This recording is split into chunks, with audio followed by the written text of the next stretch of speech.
ओम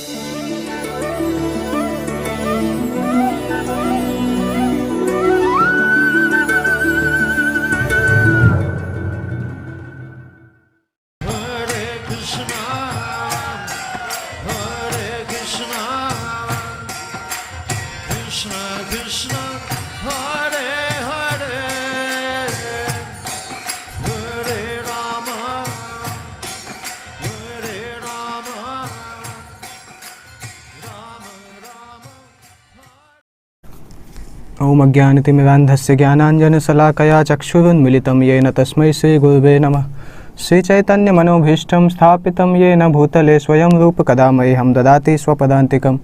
वन्देऽहं श्रीगुरुं श्रीयुतपदकमलं श्रीगुरून् वैष्णवांश्च। श्रीरूपं साग्रजातं सहगण रघुनाथान्वितं तं सजीवं साद्वैतं सावधूतं परिजनसहितं कृष्णचैतन्यदेवं श्रीराधा कृष्णपादान् सहगण ललिता श्रीविशाखान्वितंश्च। नमो विष्णुपादाय कृष्णपृष्ठाय भूतले श्रीमते भक्तिवेदान्तस्वामिनिति नामिने। नमस्ते सारस्वते देवे गौरवाणी प्रचारिणे निर्विशेषशून्यवादी पाश्चात्यदेशतारिणे। श्रीकृष्ण चैतन्य प्रभु नित्यानंद श्री अद्वैत गदाधर श्रीवासादि गौरभक्तवृंद। हरे कृष्ण कृष्ण कृष्ण हरे हरे, हरे राम राम राम हरे। तो ये टॉपिक जो है बहुत रेलेवेंट टॉपिक भी है और भगवत गीता के बेसिक सिद्धांत से टॉपिक निकल के आता है। इस टॉपिक का मेन रेलेवेंस है क्योंकि योगा शब्द बहुत फेमस है आजकल। ऐसा बताते हैं भारत में जितना योगा फेमस है उससे ज्यादा भारत के बाहर योगा फेमस है। अमेरिका में इस प्रकार से बोला जाता है अभी भी कि अगर किसी को कोई जॉब नहीं लगे तो वो योगा टीचर बन जाए अगर, तो फिर उसकी अच्छी कमाई होने लगती है अमेरिका में। तो योगा इतना रेलेवेंट है पूरी दुनिया में और विशेष रूप से बाबा रामदेव ने उसको फेमस किया है। नरेंद्र मोदी जी ने इंटरनेशनल योगा डे प्रारंभ करके योगा को फेमस कर दिया। तो ये टॉपिक हमारा डील करता है मॉडर्न डे में योग का क्या रेलेवेंस है और मॉडर्न एज के लिए कौन सा योगा सबसे अच्छा माना जाता है। तो सबसे पहले मैं पूछना चाहता हूं आप लोगों से कि योग का मतलब क्या होता है। योगा शब्द जो है उसका मीनिंग क्या होता है। आप लोग अनम्यूट करके आंसर भी दे सकते हैं, नहीं तो चैट बॉक्स में भी लिख सकते हैं। ग्रुप चैट का जो बॉक्स है उसमें भी लिख सकते हैं, दोनों ऑप्शन है। योगा का क्या मतलब होता है या योगा के क्या क्या मतलब होते हैं, कोई बताना चाहेंगे?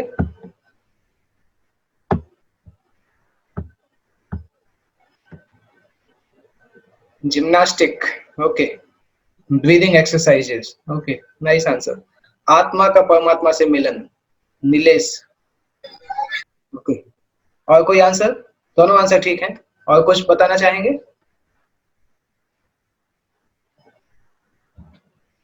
जो कि ये जिम्नास्टिक और okay, yoga means to connect with the soul, good answer.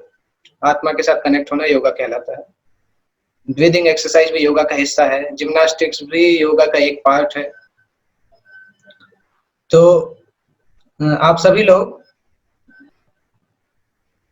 अगर कोई हिंदी मीडियम में बचपन में पढ़े होंगे या इंग्लिश मीडियम में भी पढ़े होंगे तो उनको पता होगा योग शब्द का मीनिंग क्या होता है। योग का मतलब होता है समेशन, एडिशन। जब दो वस्तुएं होती हैं उनको ऐड किया जाता है तो उसको योग बोला जाता है। प्लस को हिंदी में योग बोला जाता है। हालांकि योगा शब्द जो है वो इंग्लिश में योगा के नाम से फेमस हुआ है, परंतु उसका नाम वास्तविकता में उसका मीनिंग योग है, YOGA, योग। तो योग का मतलब एडिशन। और जब भी कभी एडिशन की बात आती है तो एडिशन के लिए दो वस्तुओं की आवश्यकता है। दो वस्तुएं होना चाहिए, तब दो वस्तुओं का योग हो सकता है, कभी भी एक वस्तु का योग नहीं हो सकता। तो इन टर्म अगर हम देखें तो योग का मतलब होता है आत्मा और भगवान के साथ संपर्क स्थापित करना, उसको योग बोला जाता है। कोई भी ऐसी पद्धति जिसके द्वारा आत्मा और भगवान के बीच में संबंध स्थापित किया जाता है उसको योग पद्धति बोला जाता है। इसलिए बहुत सारे योग होते हैं, कर्म योग, ज्ञान योग, अष्टांग योग, बहुत सारी सिद्ध योग होता है, क्रिया योग होता है, बहुत सारे योग पद्धति होती हैं। और ये सारी योग पद्धति आत्मा और भगवान के बीच के संबंध स्थापित करने के लिए जानी जाती है। अभी आत्मा और भगवान के बीच में संबंध स्थापित करने की आवश्यकता क्या है?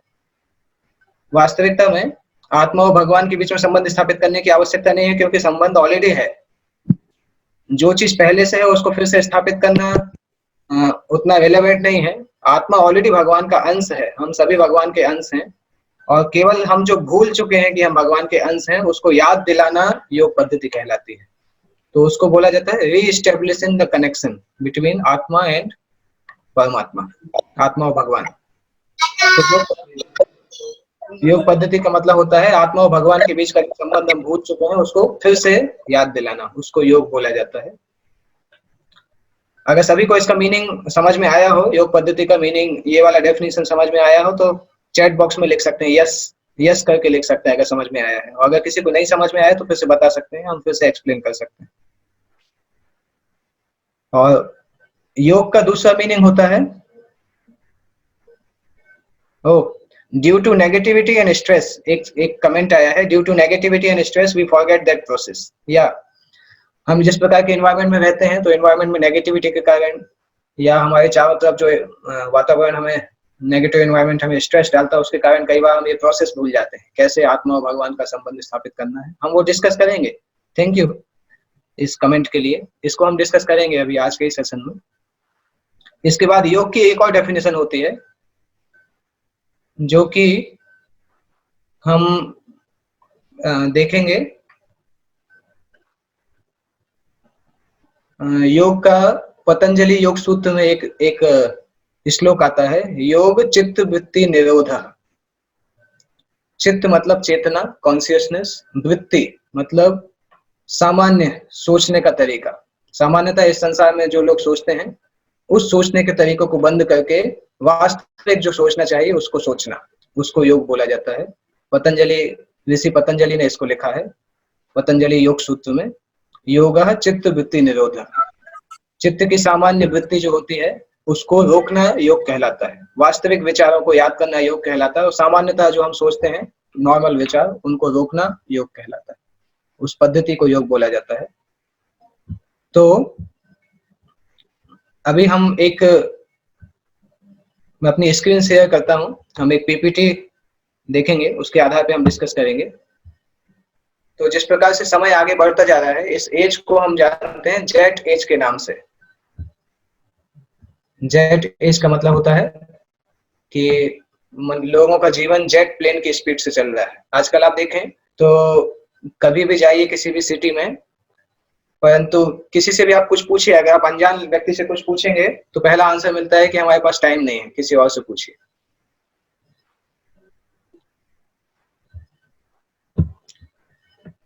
और इसको जेट एज बोला जाता है, जब लोगों का जीवन इतना फास्ट हो जाता है कि उनके पास सामान्य चीजों के लिए टाइम नहीं होता है।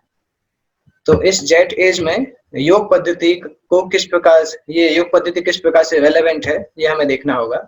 सबसे पहले लोगों को एक जनरल मिसकंसेप्शन होता है, योग का मतलब है, मिसकंसेप्शन नहीं बोल सकते, योग का एक हिस्सा है वो ब्रीदिंग और जिम्नास्टिक, प्राणायाम करना और आसन करना। प्राणायाम मतलब अपनी सांसों की गति को नियंत्रित करना, आसन करना, ये सब वस्तुएं जो हैं ये एक योग का हिस्सा है। पर लोगों को ये मिसकंसेप्शन है कि यही वास्तविकता में योग कहलाता है। ये योग नहीं कहलाता है। योग की डेफिनेशन जो हमने देखी, अपने आप को भगवान से लिंक करने का प्रोसेस योग कहलाता है। उस योग में एक पद्धति होती है अष्टांग योग। उस अष्टांग योग के अंदर जो अंग होते हैं उसमें से एक अंग होता है ब्रीदिंग को कंट्रोल करना और आसनों को करना। परंतु ये अपने आप में योग की पद्धति नहीं है, ये योग की एक सीढ़ी कहलाती है। जिस ब्रीदिंग प्रोसेस के बारे में हम जानते हैं वो एक्चुअली अष्टांग योग नाम से एक पद्धति है, उसका हिस्सा होती है। अष्ट अंग, अष्टांग का मतलब अष्ट अंग। इस योग पद्धति के 8 अंग होते हैं। पहला अंग होता है यम, यम का मतलब इंद्रियों को नियंत्रित करना। दूसरा होता है नियम, नियमों को पालन करके मन को नियंत्रित करना। और जैसे हम कभी डॉक्टर के पास जाते हैं, जब बीमारी में कभी हम डॉक्टर के पास जाते हैं तो डॉक्टर हमें क्या बताता है, कुछ मेडिसिन बताता है, और साथ ही साथ डॉक्टर ये भी बताता है कि क्या खाना चाहिए, क्या करना चाहिए और क्या नहीं करना चाहिए, डूज एंड डोंट्स, ये डॉक्टर हमें बताता है। तो इसी तरह से यम जो है वो इंद्रियों को नियंत्रित करना, नियम जो है वो नियमों को पालन करना जिससे कि इंद्रियां और मन नियंत्रित रहे।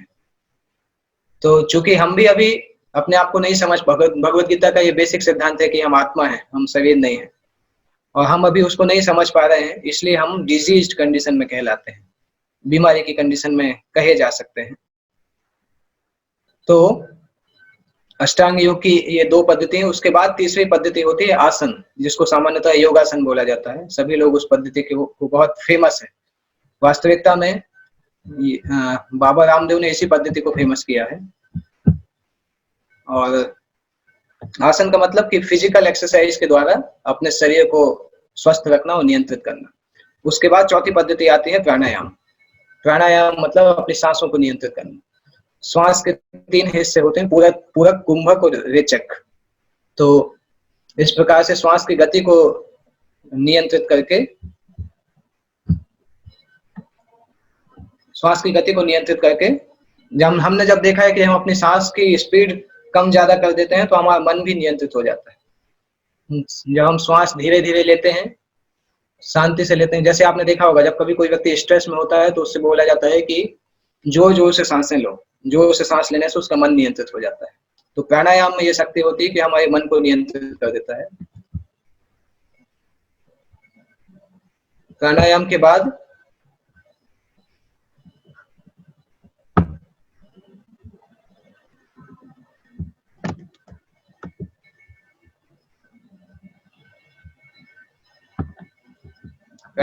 आता है प्रोसेस प्रत्याहार। प्रत्याहार का मतलब होता है कि जो भोग की इच्छा है उस इच्छा को रोकना।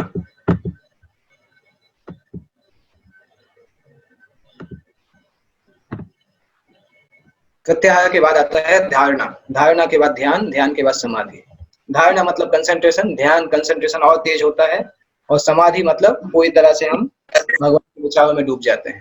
तो ये 8 स्टेप्स हैं, और इसमें से जो 2 स्टेप हैं, तीसरा स्टेप और चौथा स्टेप, आसन और प्राणायाम, उसको सामान्यतः हम सोचते हैं कि वो योग पद्धति है, परंतु केवल आसन और प्राणायाम योग पद्धति नहीं है, वो अष्टांग योग की पद्धति का एक हिस्सा है। अष्टांग योग का लक्ष्य है समाधि को प्राप्त करना, भगवान को हृदय में दर्शन करना, वो उसका लक्ष्य है। अभी भगवत गीता में हमें देखना होगा अष्टांग योग जो मेंशन किया है कितना कठिन है। जो पद्धति हम देखते हैं, बाबा रामदेव ने जो पद्धति पॉपुलराइज की है, वो वास्तविकता में योग का एक हिस्सा है, उसका लक्ष्य तक नहीं पहुंचाती है वो। क्योंकि योग का लक्ष्य हमने देखा भगवान से कनेक्ट होना और मन की बुरी वृत्तियों को रोक के अच्छी वृत्तियों को डालना।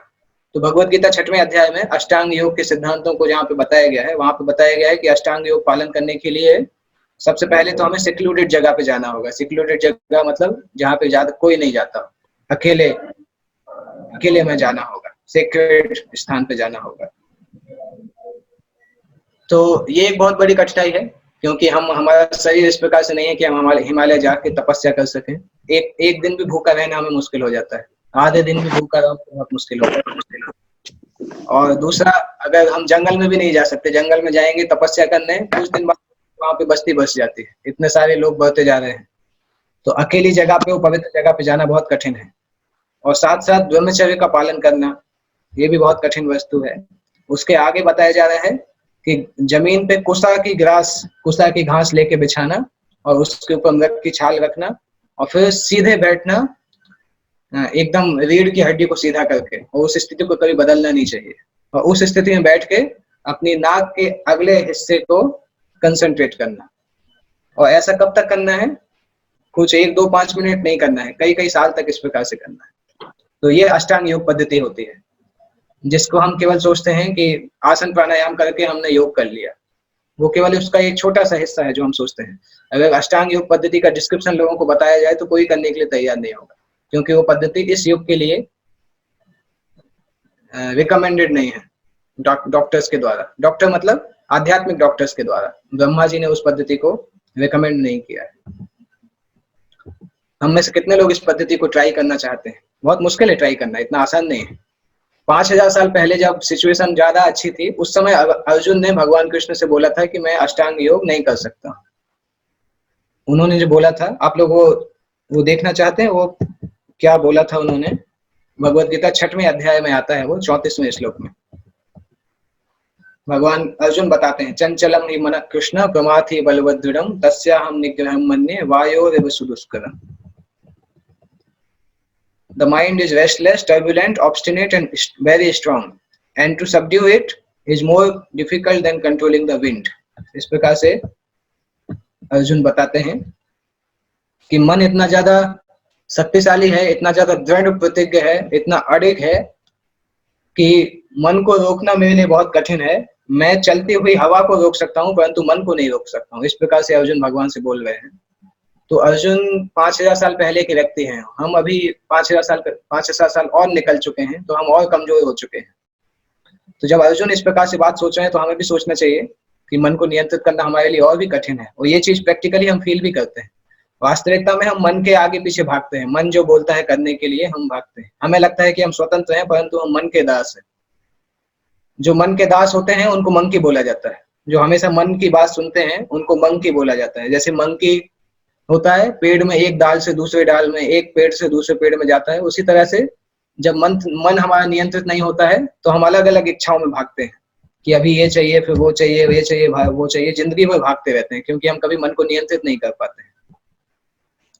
तो अर्जुन को इतनी कठिनाई हुई थी उस योग पद्धति के बारे में। तो अभी डिफरेंट अलग अलग योग पद्धति होती हैं, कर्म योग, ज्ञान योग, ध्यान योग और भक्ति योग। कर्म योग का मतलब अपने कर्म करके कर्म के फल को भगवान को समर्पित करना, इसको कर्म योग बोला जाता है।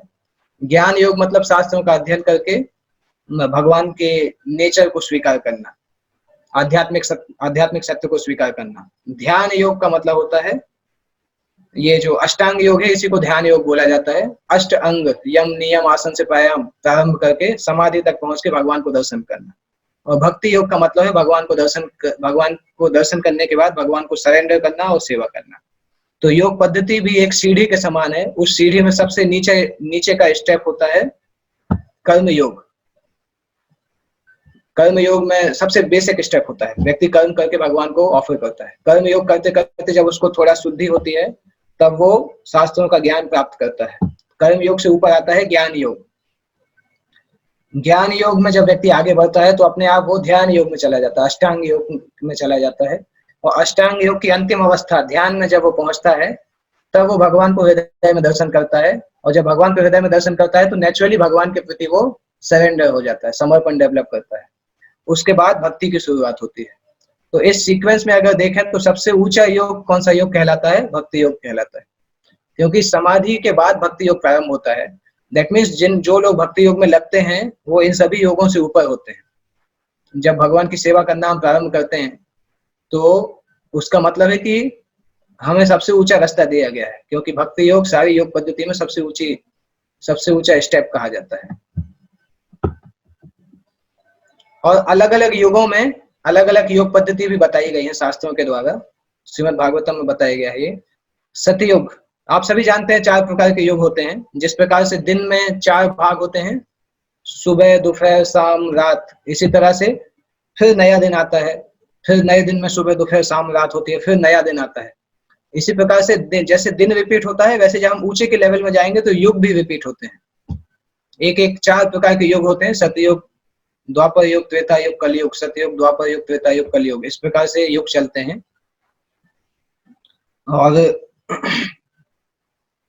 तो अलग अलग युगों में भगवान को प्राप्त करने की अलग अलग पद्धति होती है। एक होती है कृत्य या ध्यायते विष्णु। कृत्य मतलब सतयुग। सतयुग का नाम कृत्य युग भी है क्योंकि उसमें ऐसा समझा जाता है कि सभी लोग पूरी तरह से पवित्र हैं, पुण्यशाली हैं।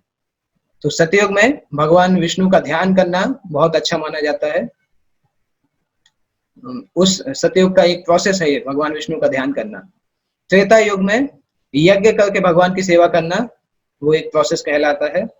द्वापर युग में भगवान के विग्रह की सेवा करना, मंदिर में भगवान के विग्रह की सेवा करना, उसका योग धर्म माना जाता है। कलयुग में भगवान के नाम का कीर्तन करना योग धर्म माना जाता है। भगवान का नाम का जो हम कीर्तन करते हैं, हरे कृष्ण कृष्ण कृष्ण हरे हरे, हरे राम राम राम हरे हरे, ये कलयुग का योग धर्म माना जाता है। और वास्तविकता में भक्ति योग जो है वो सभी योगों में सबसे ऊंचा बोला जाता है, क्योंकि उससे हम डायरेक्टली भगवान से कनेक्ट करते हैं, भगवान के साथ अपना संबंध स्थापित करते हैं, जो कि हमने योग का लक्ष्य हमने देखा था। योग का मतलब आत्मा और भगवान के बीच में संबंध पुनर्स्थापित करना। तो भक्ति करने से हम भगवान के साथ संबंध स्थापित करते हैं, और भक्ति की शुरुआत भगवान के नाम के कीर्तन से होती है, भगवान के नाम के जप से होती है। तो सत्ययुग में भगवान के विष्णु के ऊपर ध्यान करना, त्रेता युग में यज्ञ करना, द्वापर युग में मंदिरों में भगवान की पूजा करना, और कलयुग में भगवान के नामों को जप करना, ये सबसे बड़ी योग पद्धति बोली जाती है प्रेजेंट समय में। बाकी योग पद्धति जो लोग करते हैं उसको फल मिल भी सकता है, नहीं भी मिल सकता है, क्योंकि वो योग पद्धति इन सब वस्तुओं के लिए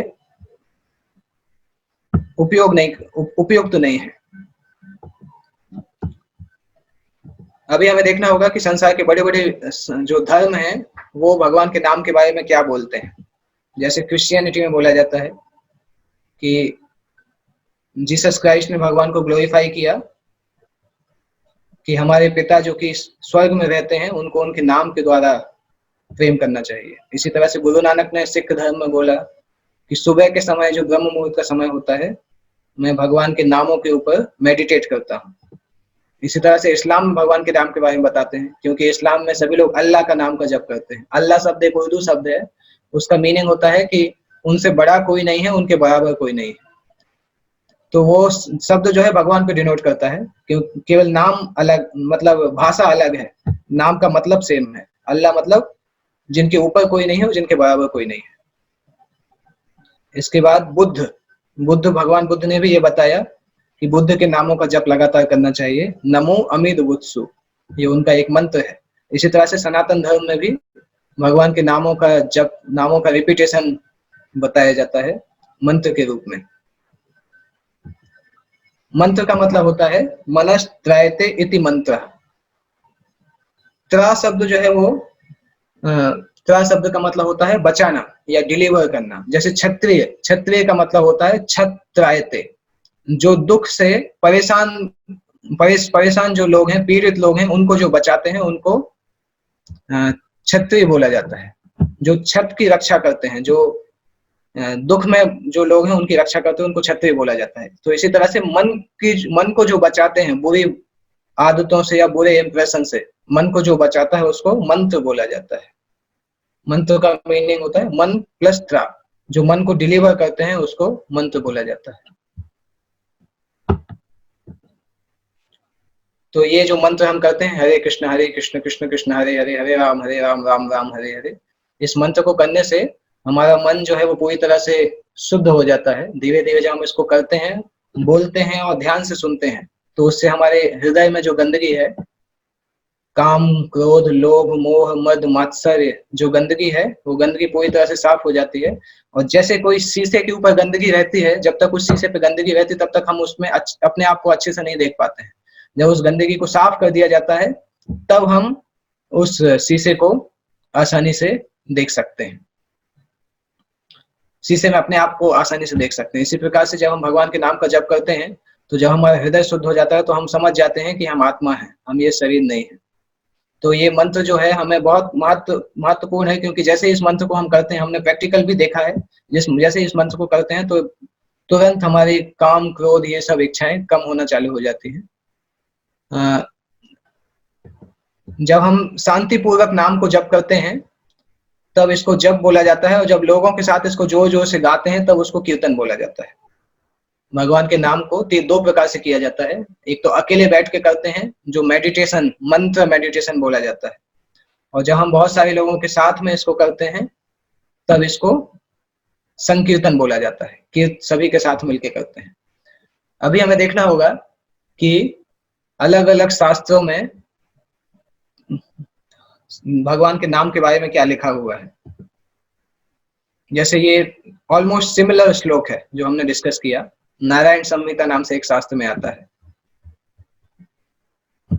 उसमें लिखा हुआ है द्वापरे जने विष्णु पंचरात्रेस्तु केवले कलौ तु नाम मात्रेण पूज्यते भगवान हरि। इसका मतलब होता है द्वापर युग में भगवान विष्णु की परिचर्या से पूजन करके, विग्रह का पूजन करते हैं, जिस प्रकार से भगवान विष्णु की सेवा उनके विग्रह की पूजन करके की जाती है, उसी तरह से कलयुग में नाम मात्रेण, भगवान के नाम का जप करके ही भगवान हरि की पूजा की जाती है। In the age of Kali, people should simply chant the holy names of the Supreme Personality of Godhead. Narayan संहिता में इस प्रकार से दिया गया है। इसके बाद अगला स्क्रिप्चरल रेफरेंस, ये जो मंत्र हम करते हैं उसके बारे में डायरेक्ट स्क्रिप्चरल रेफरेंस है ये। हरे कृष्ण कृष्ण कृष्ण हरे हरे, हरे राम राम राम हरे हरे। इति षोडशकम नाम कलि कल्मषनाशनम नातः परतरोपायः सर्व वेदेषु दृश्यते। कलि संतरण उपनिषद में आता है, ब्रह्मा जी एक्चुअली बता रहे हैं, इति षोडशकम नाम, ये 16 शब्दों का जो नाम है, कलि कल्मष नाशनम। कलयुग यद्यपि बहुत खराब एज है, क्योंकि कलयुग में धार्मिक कार्य ऑलमोस्ट कम होते जाते हैं और अधर्म बढ़ता जाता है।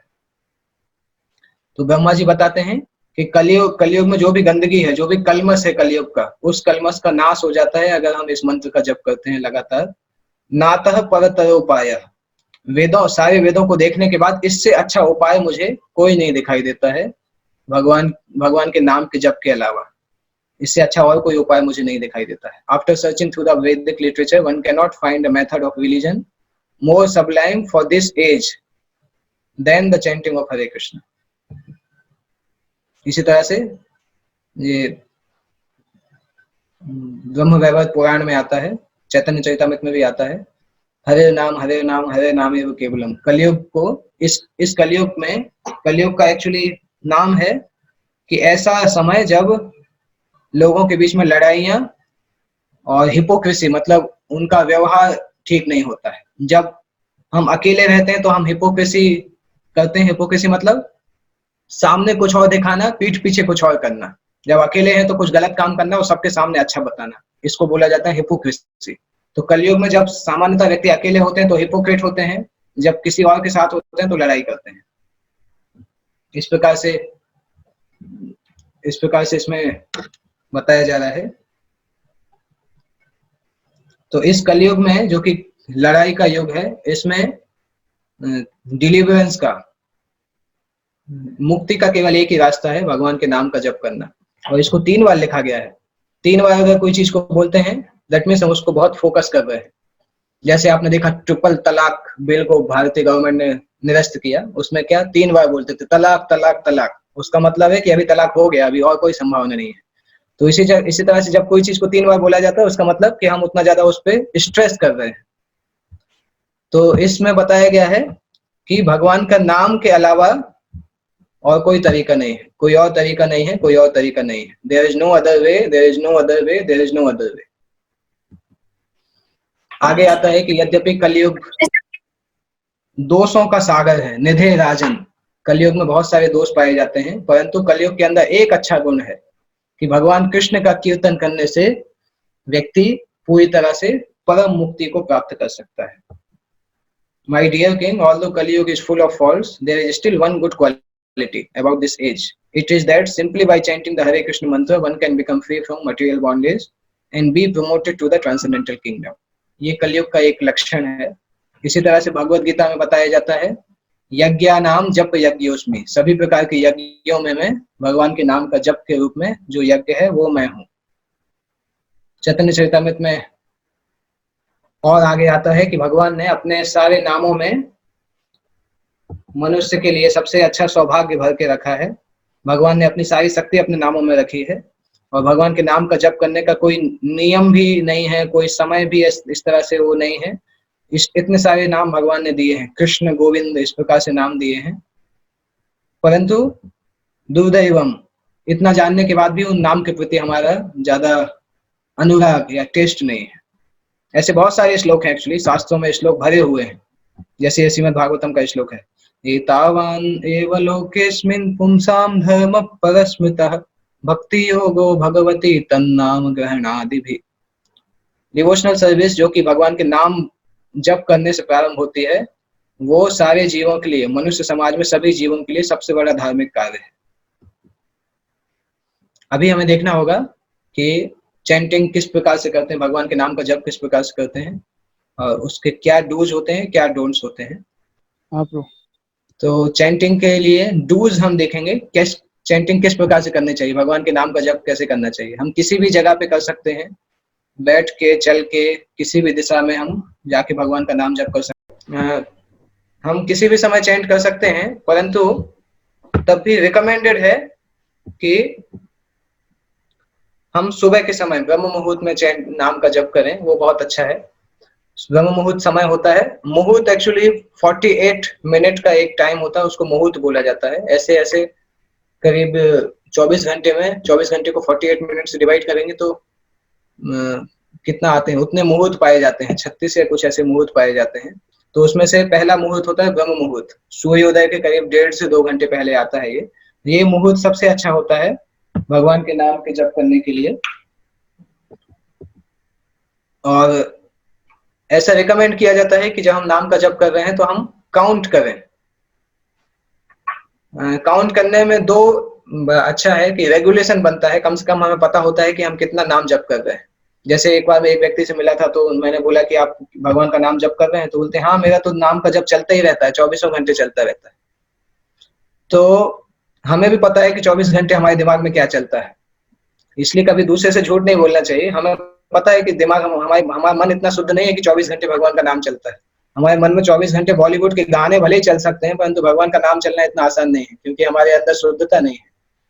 तो ये एक्सक्यूज कई बार हम देखते हैं कि हमें तो जरूरत नहीं, हम तो हमेशा करते रहते हैं। उनसे मैं प्रश्न पूछता हूँ नॉर्मली, अगर कोई ऐसा बोलता है, मैं बोलता हूँ कि आपको अगर कोई कंपनी का इंटरव्यू देना है तो क्या आप गाड़ी, स्कूटर चलाते चलाते, बाइक चलाते चलाते इंटरव्यू देते हैं क्या? वो बोलते नहीं नहीं, वो तो बहुत इंपॉर्टेंट चीज है, हम तो ऑफिस में आधे घंटे पहले पहुंच के तैयारी करके कोट सूट पहन के जाते हैं, तब इंटरव्यू देते हैं। मैं उनसे पूछता हूँ, जब छोटी सी कंपनी के इंटरव्यू के लिए आप इतनी तैयारी करते हैं, तो भगवान के नाम लेने के लिए अलग से समय नहीं निकाल सकते? कि आप बोलते हैं कि मुझे अलग से टाइम नहीं, मैं तो हमेशा गाड़ी चलाते हुए भगवान का नाम लेता हूँ। अगर भगवान के नाम को हम इतनी इंपॉर्टेंस देंगे तो हम अलग से समय निकाल के उसको नाम का जप करेंगे। जब हम कंपनी के इंटरव्यू को के लिए अलग से समय निकाल सकते हैं, तो भगवान के नाम के लिए क्यों नहीं निकाल सकते? तो इसलिए नाम का जप रेगुलर हो और हमें पता चले कि हमने कितना किया है, उसके लिए काउंटिंग करना अच्छा है। और कई बार हम तुलसी माला हमारे पास रहती है, तुलसी माला को हम टच करते हैं, उससे उससे तुलसी की भी कृपा मिलती है, क्योंकि तुलसी भगवान की बहुत प्रिय है। और एक माला में 108 बार हम नाम लेते हैं नॉर्मली। 108 का मतलब है 108 उपनिषद हैं, और 108 उपनिषदों का सार भगवान कृष्ण है। तो 108 मोतियों मतलब एक एक मोती, मतलब एक एक उपनिषद को हम पढ़ रहे हैं। 108 मोतियों को करने का मतलब है हम एक एक उपनिषद को पढ़ रहे हैं। जब सारे उपनिषदों को पढ़ेंगे तो भगवान कृष्ण का सार, भगवान कृष्ण उन सभी के सार हैं। अब इसके बाद हम देखेंगे चैंटिंग में क्या क्या डोंट्स हैं, क्या क्या नहीं करना चाहिए। दो काम एक साथ नहीं करना चाहिए कि हम किताब भी पढ़ रहे हैं, न्यूज़पेपर पढ़ रहे हैं, मूवी देख रहे हैं, मोबाइल देख रहे हैं। आजकल ये बहुत सिम्टम है, लोग मोबाइल देखते देखते भगवान का नाम लेते हैं, उसकी आवश्यकता नहीं है। कोशिश करना चाहिए जब भगवान का नाम ले रहे हैं तो ध्यान से सुने उसको जो हम बोल रहे हैं। वो सुनने से हमारे हृदय में सफाई होगी। भगवान का नाम, चूंकि भगवान और भगवान के नाम में अंतर नहीं है। कुछ लोग बोलते हैं कि जैसे आप कृष्ण कृष्ण बोल रहे हैं वैसे हम कोका कोला बोलेंगे। उनको हम आंसर देते हैं कि आप बोल के देखिए, 10 मिनट कोका कोला बोलिए, आपका मुंह दर्द करने लगेगा। जबकि भगवान का नाम लोग 50-50 साल से कर रहे हैं, 2-2 घंटे, 5-5, 10-10 घंटे भी करते हैं। वृंदावन में आप जाएंगे तो उनका कभी भी इस तरह से नहीं होता है, क्योंकि भगवान का नाम सामान्य नहीं है, सामान्य साउंड के जैसा नहीं है, सिंपल साउंड के जैसा नहीं है, कोका कोला जैसा नहीं है। भगवान का नाम और भगवान में कोई अंतर नहीं है।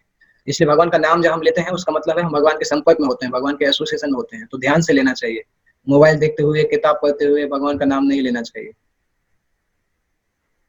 अभी चैंटिंग के बेनिफिट्स क्या क्या होते हैं। एक तो जब हमारा हृदय साफ होता है तो सुख की प्राप्ति होती है, सफाई। जब भी अंदर से काम भावना, गुस्सा कम होने लगता है, क्रोध कम हो, लोभ कम होने लगता है, ईर्ष्या कम होने लगती है, लस्ट कम होने लगती है, तो अपने आप हमें खुशी मिलने लगती है। अभी हम देखते हैं कि संसार के बड़े बड़े लोग भी भगवान का नाम का जप करते हैं, और क्या बोलते हैं उसके बारे में। जैसे जॉर्ज हैरिसन इस पूरी पिछले 100 साल के सबसे फेमस व्यक्ति के रूप में जाने जाते हैं, one of the top 5 famous व्यक्ति के रूप में। ये इतने फेमस थे कि जब वो 25 साल के थे तो उनके पास 50 ट्रक भर के उनके पास वो आए थे, उनके बर्थडे विश आए थे, बर्थडे कार्ड जो विश करने के लिए उनके फैंस ने भेजे थे। पूरी दुनिया में सबसे पॉपुलर थे बीटल्स पॉप ग्रुप। आप कंप्यूटर में सर्च करेंगे पता चल जाएगा बीटल्स पॉप ग्रुप कितना फेमस था। वो बोलते हैं जॉर्ज हैरिसन कि भगवान का नाम लेने से भगवान को रियलाइज किया जा सकता है। This is the process of realising God. इसी तरह से जॉन क्लाउड हेलिन वो बताते हैं कि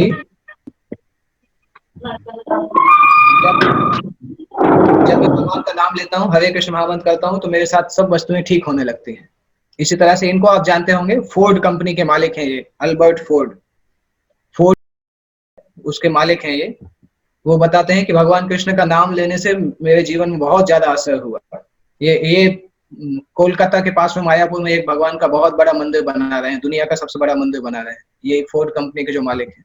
इसी तरह से ये एनडी देसाई भारत के बहुत बड़े इंडस्ट्रियलिस्ट हैं। अपार, जीई लाइटिंग्स, ट्यूब्स, इन्फोटेक, इन कंपनी के मालिक हैं। ये बताते हैं कि मैं तो हरे कृष्ण महामंत्र कई कई सालों से जप कर रहा हूँ और कभी भी मुझे इससे अच्छा और कोई चीज नहीं लगा।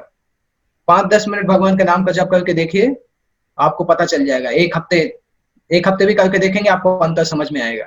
जैसे गुलाब जामुन को खा के ही पता चलता है कि उसका कितना अच्छा टेस्ट है, उसी तरह से जब आप नाम का जप करेंगे तो पता चलेगा कितना अच्छा है भगवान के नाम का जप। इसी तरीके से मफतलाल इंडस्ट्रीज के मालिक हैं, ऋषिकेश मफतलाल।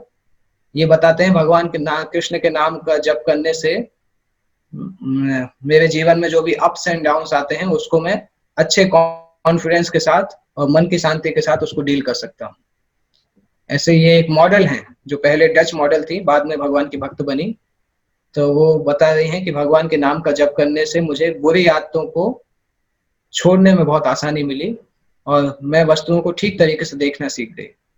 इसी तरीके से एक दूसरी मॉडल है, यूरोपियन मॉडल, जो बताती हैं कि भगवान के नाम का जप करने से मुझे बहुत खुशी की प्राप्ति होती है।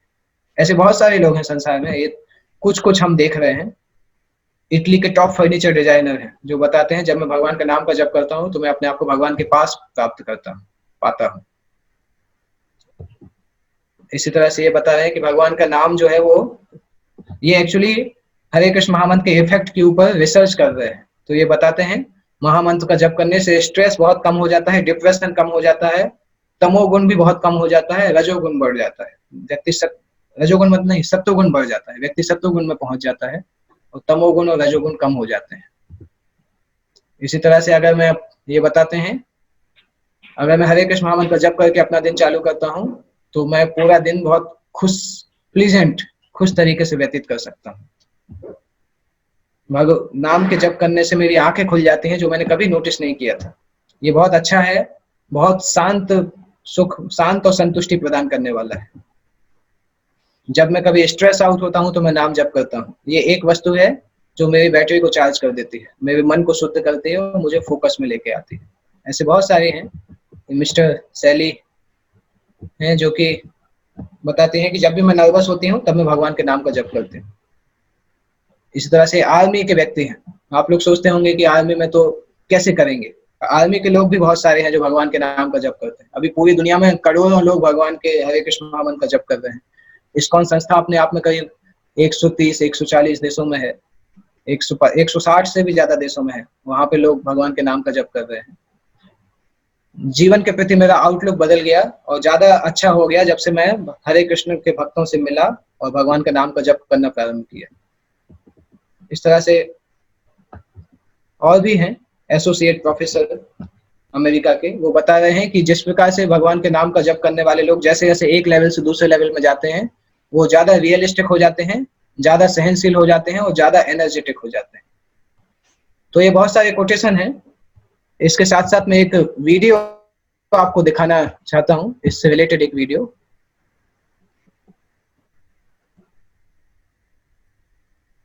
उस वीडियो को दिखाने के बाद हम क्वेश्चन आंसर देख सकते हैं अगर किसी को भी प्रश्न पूछना है तो।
everybody.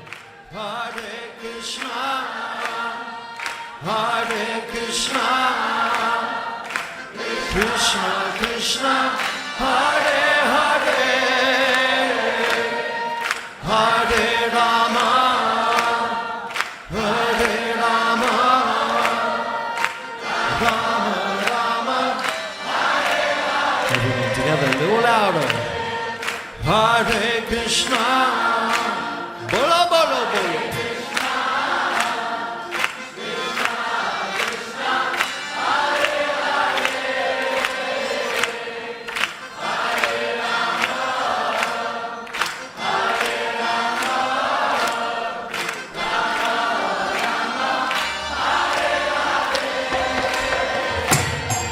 Hare Krishna, Hare Krishna, Krishna Krishna, Hare Hare, Hare Rama, Hare Rama, Rama Rama. We want to see everyone happy. Okay. Chat के अंदर what about people share videos and thoughts daily on WhatsApp and Facebook but they don't personally do meditation, is it okay? Okay means in the sense, इसको इस तरह से समझ सकते हैं कि हमें भूख लगी है परंतु हम दूसरे को भोजन खिला रहे हैं। दूसरे को भोजन खिलाना अच्छा है परंतु खुद भी भोजन करना चाहिए। पर्सनली मेडिटेट नहीं करेंगे तो हमें उसका बेनिफिट पता नहीं चलेगा, फिर हम दूसरे को किस तरह से बोलेंगे कि इसका बेनिफिट होता है, क्योंकि जिस चीज को हमने फील नहीं किया हम उसको दूसरे को कैसे बता सकते हैं। हर चीज को सबसे पहले हम अपने ऊपर अप्लाई करते हैं, जब हम उसको अच्छा देखते हैं तभी हम दूसरे को बता सकते हैं, नहीं तो जो हम बोलेंगे उसमें कोई शक्ति नहीं होगी, क्योंकि वो केवल हम सुनी सुनाई बात बोलेंगे। तो हमें पहले प्रैक्टिस करना चाहिए, उसके बाद हम बताना चाहिए। दूसरों को शेयर करिए, वीडियोस थॉट्स भी शेयर करिए, परंतु उससे ज्यादा जरूरी है पहले खुद करिए, फिर अपने बेनिफिट को जब आप बताएंगे ना तो उससे ज्यादा प्रभाव होगा, उससे लोग भी ज्यादा कन्विंस होंगे, नहीं तो केवल एक्सटर्नल होता है। तो सबसे पहले खुद पे अप्लाई करना है। ये सारी फिलॉसफी केवल सबसे पहले खुद के लिए है, फिर दूसरे के लिए है। Okay, thank you. अच्छा क्वेश्चन है, आपको उत्साह है करने के लिए, और साथ साथ खुद भी करिए, दूसरों को भी बताइए। इस्कॉन दिल्ली से कैसे अपडेट्स मिल सकते हैं? इस्कॉन दिल्ली के व्हाट्सएप ग्रुप भी हैं, और आप अगर मनोज प्रभु के संपर्क में है तो मैं मनोज प्रभु को बता सकता हूँ वो किससे कांटेक्ट करेंगे। मुझे फोन में, अपने फोन में देख के फिर बताना होगा। कांटेक्ट करके आप उनका उस व्हाट्सएप ग्रुप में ऐड हो सकते हैं, व्हाट्सएप या टेलीग्राम के ग्रुप में, और फिर वहां से अपडेट्स मिल सकते हैं। उसके बाद नेक्स्ट क्वेश्चन है, मेडिटेशन करते समय मन में बहुत सारे विचार आते हैं, कैसे उनको नियंत्रित करना है? एग्जैक्टली यही प्रश्न अर्जुन ने पूछा था भगवान से। भगवान ने आंसर दिया था कि हाँ, मन को नियंत्रित करना बहुत कठिन है, परंतु दो तरीके हैं जिससे नियंत्रित किया जा सकता है। पहला तरीका है अभ्यास के द्वारा, दूसरा है वैराग्य के द्वारा। सर, जैसे एक उदाहरण दे सकते हैं कि जैसे हम मेडिटेशन करने बैठते हैं तो मन बाहर भागता है, मन अलग अलग जगह पे भागता है, क्योंकि मन की इच्छा है मेडिटेट नहीं करना। जैसे मैंने बताया ना कि बंदर, जब तक मन नियंत्रित नहीं है तब तक वो हमारा दुश्मन होता है, और जब मन नियंत्रित हो जाता है तो हमारा मित्र बन जाता है। तो जब तक मन नियंत्रित नहीं है तब तक वो हर पॉजिटिव चीज से दूर भागेगा, हर अच्छी चीज से दूर भागेगा। तो हमें केवल ये ध्यान देना है कि जैसे ही हमें ध्यान आए कि मन भाग गया, फिर से उसको वापस लाना है। उसी अभ्यास को हमें करना है, तो इवेंचुअली धीरे धीरे ऐसा होगा कि हम ज्यादा भगवान का नाम ले पाएंगे। जैसे हरे कृष्ण महामंत्र कर रहे हैं, मन भाग रहा है, जैसे ही पता चले कि मन भाग रहा है, फिर से वापस लाइए, फिर भगवान का नाम सुनिए, फिर कुछ देर में भागेगा, फिर वापस लाइए। उसी अभ्यास को करने के लिए हमें माला करना है। जब वो अभ्यास हम करेंगे अच्छे से, तो फिर धीरे धीरे ऐसा होगा कि मन फिर लगना चालू हो जाएगा। तो ज्यादा समय के लिए हम भगवान का नाम सुन सकते हैं, और जितना अच्छे से प्रैक्टिस करेंगे उतना फास्ट हमें रिजल्ट मिलेगा। ओके, आप कोशिश करते रहिए और आपका जो एक्सपीरियंस है वो बताइएगा। आई एम श्योर कि मन नियंत्रित होगा धीरे धीरे। हम सभी जो लोग कर रहे हैं, जैसे मैं पिछले 14 साल से भगवान का नाम कर रहा हूँ, मुझे पता है बहुत फर्क आता है, बहुत अंतर पता चलता है। ओके, और कोई क्वेश्चन?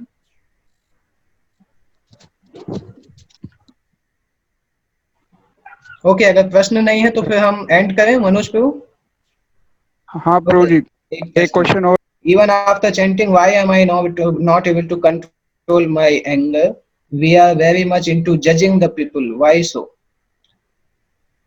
Actually, क्योंकि बहुत सारे जन्मों से हम अपने इस गलत आदतों को लेके आ रहे हैं। भगवत गीता बताता है कि केवल एक जन्म नहीं है, हमारा मन बुद्धि जो है वो हर जन्म में हमारे साथ आता है। पिछले लाखों जन्मों में हमने जो गलत कार्य किए होंगे वो सभी हमारे अंदर अपना प्रभाव दिखाते हैं। परंतु इसमें डिसहार्टन होने की जरूरत नहीं, क्योंकि अभी चैंटिंग करते हमें कितना समय हुआ है। लाखों जन्मों से हमने गलत कार्य किए, अभी कुछ समय की चैंटिंग से हम कैसे एक्सपेक्ट कर सकते हैं कि सब कुछ सही हो जाएगा। तो चैंटिंग करते रहिए और प्रयास करते रहिए, आप देखेंगे कि उसकी इंटेंसिटी कम होने लगी है। पूरी तरह से एंगर को नियंत्रित करने में तो समय लगेगा, उसके लिए डेडिकेशन की भी जरूरत पड़ेगी, परंतु रिजल्ट श्योर है अगर आप प्रयास करते रहेंगे। Success is sure for the rigid practitioner. वो करेंगे तो हो जाएगा। हम लोगों को ज्यादा जज क्यों करते हैं, इसका एक उत्तर है कि हमें सबसे पहले अपने आप को जज करना चाहिए। जैसे चैरिटी बिगिंस और एट होम, हमें सबसे पहले अपनी गलतियों को देखना चाहिए, उसके बाद दूसरे लोगों को देखने की कोशिश करना चाहिए। कई बार हम लोगों को जज करते हैं, जज करना अच्छा नहीं, क्योंकि हमें बहुत सारी वस्तुएं नहीं पता है बैकग्राउंड में कि किस व्यक्ति के बिहेवियर के पीछे क्या क्या कारण हो सकते हैं। जब तक वो चीजें नहीं पता है तब तक केवल जज करने से कई बार हम गलत डिसीजन पे पहुंच सकते हैं और व्यक्ति के बारे में गलत इमेज सेट कर सकते हैं। इसलिए कोशिश करना चाहिए कि नहीं करें। हालांकि इतना आसान नहीं है, परंतु जो हमने प्रोसेस देखी है, आप श्योर है कि आप जितना अच्छे से प्रैक्टिस करेंगे उतना जल्दी रिजल्ट मिलेगा। नेक्स्ट टाइम जब कभी भी हम मिलेंगे, अगर आप इस प्रैक्टिस को करते रहेंगे तो आप खुद ही बताएंगे कि आपको फायदा हुआ। ओके, यस प्रभु। हरे कृष्णा। हाँ बताइए। ये जैसे अभी लॉकडाउन का समय चल रहा है, तो काफी लोग जैसे नए हैं अभी, आज ही उनको प्रोसेस के बारे में पता चला है चैंटिंग के, तो वो कैसे कर सकते हैं? उनके पास अगर बीट्स नहीं है या अपने मतलब अल्टरनेटिव क्या है इस समय? उंगलियों पे कर सकते हैं। उनको हरे कृष्ण महामंत्र पता है तो उंगलियों पे कर सकते हैं। आपकी उंगली में आप देखेंगे कि चार उंगलियां जो होती हैं अंगूठे के अलावा, उसमें आप देखेंगे 3 हिस्से होते हैं। तो एक एक हिस्से पे अगर अपना एक हिस्से को टच किया और एक बार नाम लिया, ऐसे करते करते 12 बार नाम ले सकते हैं आप। एक बार 4 उंगलियां कवर हो जाएंगी, 3-3 पोर्शन। और ऐसे ऐसे करके 9 बार करेंगे तो 108 बार भगवान का नाम हो सकता है। तो जब तक हमारे पास माला नहीं, तब तक हाथ से काउंटिंग कर सकते हैं, हाथ में काउंटिंग करके नाम का जप कर सकते हैं। और जब लॉकडाउन खुल जाएगा तब माला ग्रहण करके उससे कर सकते हैं। ठीक है। कुछ टाइमर्स भी आते हैं, स्टॉप वॉचेज आते हैं, उससे भी किया जा सकता है। वो कैलकुलेट करते हैं कितनी बार नाम लिया। प्रारंभ शुरू करने के लिए वो भी हो सकता है। Yes bro. ओके, तो आप सब को बहुत बहुत धन्यवाद। मुझे बहुत अच्छा लगा आप लोगों के एसोसिएशन लेके। मैं वेट करूंगा नेक्स्ट टाइम कब हम मिलेंगे। और आप लोग कोशिश करिए भगवान का नाम जप करना, भगवत गीता का अध्ययन करना, तो आपको श्योरली बहुत फायदा होगा। और थैंक यू मनोज प्रभु, बहुत बहुत धन्यवाद आपको इस सेशन को ऑर्गेनाइज करने के लिए। जगत गुरु थैंक यू प्रभु, आपने समय निकाला। थैंक यू प्रभु। जय जय। थैंक यू सो मच प्रभु आपके गाइडेंस के लिए। आगे भी हम आपका लेक्चर्स मतलब इतना अच्छा क्वारंटाइन में भी इतना अच्छा आपने हमारे साथ भगवान का एसोसिएशन रखा, उसके लिए बहुत थैंक यू। धन्यवाद प्रभु आपका भी आने के लिए सेशन में। और आप सभी अभी जो भी कनेक्टेड है, आप सबसे रिक्वेस्ट है कि आप अपने फैमिलीज में या फिर अपने फ्रेंड्स को भी कनेक्ट कर सकते हैं इससे, ताकि मतलब अभी तो मतलब जैसे क्लास कहीं हम वेन्यू पे अरेंज करते हैं तो मुश्किल होता है किसी के लिए आना, लेकिन 1 घंटे का समय 1 वीक में निकाल सकता है कोई भी, तो आप उनको भी इनवाइट कर सकते हैं। हाँ एग्जैक्टली प्रभु, मैं तो अपने स्टेटस पे भी रख रहा हूँ और मैंने 2-3 फ्रेंड्स को भी अभी बोला है ज्वाइन करने के लिए। धीरे धीरे अभी कर रहे हैं प्रभु जी, होगा जरूर होगा प्रभु जी, आपके एफर्ट्स जरूर आगे होंगे। धन्यवाद प्रभु, आप सबका बहुत बहुत धन्यवाद। और नेक्स्ट सेक्शन के लिए आपको डिटेल्स मिल जाएगी व्हाट्सएप ग्रुप। हरे कृष्णा। ओके।